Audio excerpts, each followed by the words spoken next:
ये हमारा डे 1 है, पहला दिन है। मैं आपको बताना चाहता हूं कि इंग्लिश की शुरुआत बिल्कुल यहीं से अगर आप करते हैं तो यहां से आपका बेस बनता है और कभी भी इंग्लिश को सीखने में आपको प्रॉब्लम नहीं हो सकती। तो ये इंग्लिश का एक फर्स्ट स्टेप है जो आज मैं आप लोगों को सिखाऊंगा। तो वीडियो को पूरा एंड तक जरूर देखिएगा, मेरी ये तमन्ना है। और अगर आप हमारे चैनल पे बार बार आते रहते हैं और चैनल को अभी तक सब्सक्राइब नहीं किया है तो प्लीज चैनल को अभी सब्सक्राइब कर लीजिए, क्योंकि इस वीडियो की सीरीज को मैं बार बार लगातार आप लोगों के लिए लाता रहूंगा। और जो इन वीडियोस को कॉन्टिन्यूसली सीरियल वाइज देखेगा, मैं गारंटी दे सकता हूं कि उसको इंग्लिश को सीखने में बिल्कुल भी दिक्कत नहीं होगी। तो चलिए वीडियो को शुरू करते हैं। तो जैसा कि आप स्क्रीन पे देख सकते हैं, यहां पर लिखा हुआ है सेंटेंस। देखिए दोस्तों, सेंटेंस कोई भी हो, इस दुनिया का कोई भी सेंटेंस हो, वो दो ही तरह का होता है। या तो वो होगा एक्शन का सेंटेंस और या फिर वो होगा नो एक्शन का सेंटेंस। अब ये एक्शन और नो एक्शन का सेंटेंस क्या होता है, ये आपको जानना बहुत जरूरी है। सबसे पहले यहां पर देखिए, एक्शन का सेंटेंस वो होता है जो क्रिया का वाक्य हो, यानी कि एक ऐसा वाक्य जिसमें क्रिया हो। क्रिया मतलब काम का होना, जैसे चलना, उठना, भागना, दौड़ना, खेलना, खाना, पीना, ये सब क्रिया होती है। वर्ब, जिसे हम इंग्लिश में बोलते हैं वर्ब। जैसे सेंटेंस देखिए, तुम बाजार जाते हो, इसमें जाने का काम कौन कर रहा है? तुम कर रहे हो। तो एक काम कर रहा है, सब्जेक्ट के द्वारा किसी काम को करने की बात हो रही है। ऐसे ही रवि आम खाता है, रवि के द्वारा आम के साथ क्या किया जाता है? खाने का काम किया जाता है। चलना, उठना, पढ़ना, देखना, सोना, भागना, ये सभी क्या हैं? ये सभी हैं वर्ब्स, जिनको हम हिंदी में बोलते हैं क्रियाएं। तो किसी सेंटेंस के अंदर अगर कोई क्रिया आपको मिलती है तो आप समझ सकते हैं कि वो सेंटेंस एक्शन का सेंटेंस है। बट हमारा जो बेस है, इंग्लिश को बिल्कुल जीरो से शुरुआत जब हम करते हैं तो हमें ऐसे सेंटेंसेस को नहीं सीखना चाहिए जो एक्शन होते हैं। हमें इंग्लिश को सीखने के लिए स्टार्टिंग यहां से नहीं, यहां से करनी चाहिए। और बहुत सारे स्टूडेंट्स मैंने देखे हैं जो शुरुआत यहां से करते हैं। आप बाजार से किताबें लाते हैं और टेंसेस को सीखना शुरू कर देते हैं। बेस यहां से नहीं, बेस तो यहां से बनेगा। और यही है मेरा आज का आधार टॉपिक बेसिक, जो कि आज मैं आपको सिखाने वाला हूं। नो एक्शन सेंटेंसेस पे जरा गौर करिए। ये ऐसे सेंटेंसेस होते हैं जिसमें क्रिया नहीं होती, यानी कि बिना क्रिया का वाक्य, वो होता है नो एक्शन सेंटेंस। इसमें वर्ब नहीं होती, इंग्लिश में बोलते हैं विदाउट वर्ब सेंटेंसेस। ठीक है, जैसे सेंटेंस देखिए, तुम बाजार में हो। अब यहां पर तुम्हारे द्वारा बाजार में किसी काम के होने की बात हो रही है? नहीं हो रही। सिर्फ एक बात कही है कि तुम बाजार में हो, एक स्थिति बता दी कि बाजार में होने की स्थिति है। किसकी? तुम की। रवि मेरा दोस्त है, एक स्टेटमेंट है कि रवि कौन है? मेरा दोस्त है। लेकिन रवि के द्वारा किसी काम के होने की बात तो नहीं हो रही ना। लेकिन यहां पर तुम के द्वारा बाजार जाने की बात हो रही है, रवि के द्वारा आम खाने की बात हो रही है। इसीलिए ये होते हैं एक्शन सेंटेंसेस और ये होते हैं नो एक्शन सेंटेंसेस। अब आपको पता चला, इस दुनिया का कोई भी सेंटेंस हो, वो या तो एक्शन होगा और या वो नो एक्शन होगा। यहां तक पहुंच गए? चलिए अब आगे चलते हैं। जैसा कि अभी मैंने बताया था आपको कि मोस्टली पीपल क्या करते हैं, वो एक्शन सेंटेंसेस से इंग्लिश को बोलने की या सीखने की शुरुआत करते हैं और फेल हो जाते हैं। और दुनिया में आज तक लोग यही वीडियो बना रहे हैं, लोगों को बता रहे हैं, बच्चों को बता रहे हैं कि इंग्लिश को कैसे सीखा जाए, कैसे सीखा जाए। आप इस वीडियो को बड़े ध्यान से देखेंगे ना, तो इसका आंसर आप वीडियो के एंड में खुद कमेंट करके मुझे बताएंगे कि सीखने का तरीका ऐसा कैसे सही है। ठीक है, एक्शन देखिए, क्रिया का वाक्य ऐसा होता है।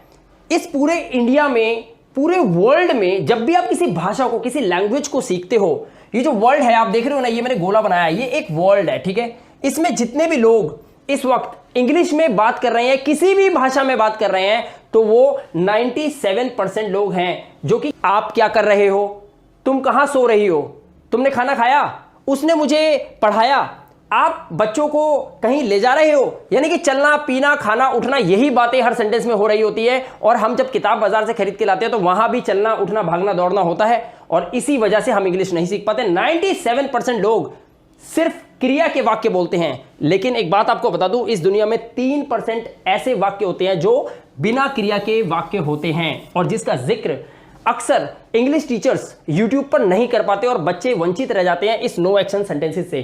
आज हम आपको नो एक्शन सेंटेंसेस के बिल्कुल जड़ से इसको सीखना सिखाएंगे। राइट, तो देखिए, बिना क्रिया का वाक्य कितने परसेंट है? 3%। इस दुनिया में सिर्फ 3% ऐसे लोग हैं जो नो एक्शन में बात कर रहे होंगे अभी। और अगर अभी आप देखें तो 97% पूरी दुनिया जाने, आने, खाने, पीने की बात कर रही होगी। यानी कि हम अगर ये देखें कि जो 3% है, इसको हम पहले अगर सही से सीख लें और अपने बेस को सही कर लें, तो मैं दोस्तों गारंटी के साथ कह सकता हूं कि हम इंग्लिश को बहुत अच्छे से और बिल्कुल जीरो लेवल से और बिल्कुल स्टार्टिंग से सीख सकते हैं। और हमारा बेस इतना मजबूत होगा कि आने वाले जितने भी टॉपिक्स होते हैं इंग्लिश के, वो हमें बिल्कुल टिप टॉप समझ में आने लग जाएंगे। चलिए अब हम थोड़ा सा और आगे बढ़ते हैं। अब यहां पर मैं आपको एक और बात बताना चाहूंगा कि सेंटेंस चाहे वो एक्शन का हो और चाहे वो नो एक्शन का सेंटेंस हो, सिर्फ 6 ही तरीके से बोला सुना समझा जा सकता है। आप यहां पे देख सकते हैं, सेंटेंस कोई भी हो, सिर्फ 6 ही तरीके से लिखा, बोला और सुना जा सकता है, चाहे वो नो एक्शन सेंटेंस हो चाहे वो एक्शन सेंटेंस हो। देखते हैं कैसे। सबसे पहले यहां पर एक्शन सेंटेंस को देखते हैं। मान लीजिए मैंने एक सेंटेंस लिया, मीना खेलती है। अब इसका सेकंड सेंटेंस जब हम बनाएंगे, चाहे इंग्लिश हो, चाहे हिंदी हो, चाहे पंजाबी हो, चाहे उर्दू हो, मराठी हो, कोई भी भाषा आप सीख रहे हो, जब आप इस वाक्य को बोलेंगे तो इसको सिर्फ 6 ही तरीके से बोल पाएंगे, सुन पाएंगे और समझ पाएंगे। मीना नहीं खेलती है, ये इसे बोलते हैं हम नेगेटिव सेंटेंस। क्या मीना खेलती है, ये होता है इंटरोगेटिव। क्या मीना नहीं खेलती है, ये होता है इंटरोगेटिव नेगेटिव। और मीना क्यों खेलती है, ये होती है WH फैमिली का सेंटेंस। मीना क्यों नहीं खेलती है, ये होता है WH फैमिली नेगेटिव का सेंटेंस। तो यहां पर सेंटेंस देखा मैंने 6 तरह से आपको बताया, इसके अलावा इसको आप 7वें तरीके से बना ही नहीं सकते। अगर आप ये कहते हैं कि मीना कैसे खेलती है, तो कैसे भी तो WH फैमिली का ही वर्ड है जिसे हम हाउ बोलते हैं, वैसे ही इस क्यों को हम बोलते हैं व्हाई।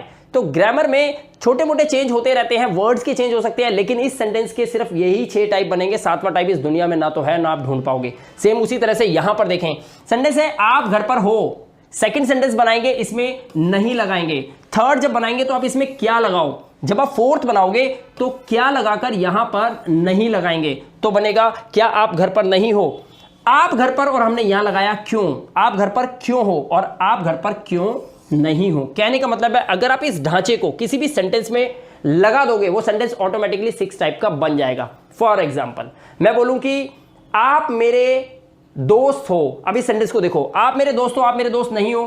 क्या आप मेरे दोस्त हो, क्या आप मेरे दोस्त नहीं हो। आप मेरे दोस्त क्यों हो, आप मेरे दोस्त क्यों नहीं हो। तो ये जो मैंने गोले बनाए हैं ना, इसको आप किसी भी सेंटेंस में लगा दो, वो सेंटेंस ऑटोमेटिकली 6 टाइप में कन्वर्ट हो जाएगा। तो बहुत इजी था, समझ में आया। सेंटेंस कोई भी हो 6 तरह का होगा, ये पता चल गया। कोई भी सेंटेंस हो वो 2 ही तरह का हो सकता है, एक्शन का या नो एक्शन का। यहां तक भी समझ में आया।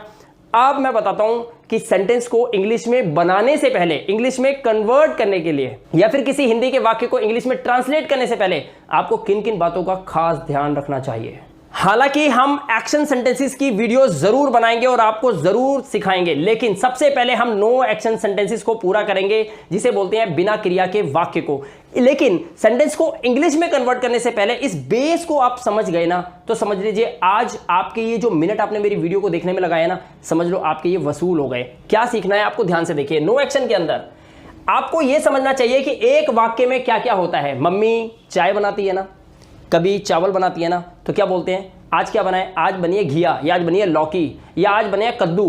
लेकिन सच बताऊं, घिया या लौकी या कद्दू नहीं बनता, साथ में मसाले भी बनते हैं और साथ में नमक भी पड़ता है। ऐसे ही चाय बनती है तो खाली चाय नहीं बनती, चाय का समावेश होता है पूरा, उसमें चीनी, चाय की पत्ती, अदरक सब कुछ मिलाकर फिर एक चाय बनती है। इसी तरह से कोई भी सेंटेंस होता है ना, वो अकेला 1-2 शब्द का नहीं होता, इसीलिए ग्रामर को सीखना पड़ता है क्योंकि वो वास्ट होती है। और ऐसे ही यहाँ पर नो एक्शन सेंटेंसेस में आपको 4 बातों का ध्यान रखना है, जो आज मैं इस वीडियो में आपको बताने वाला हूँ।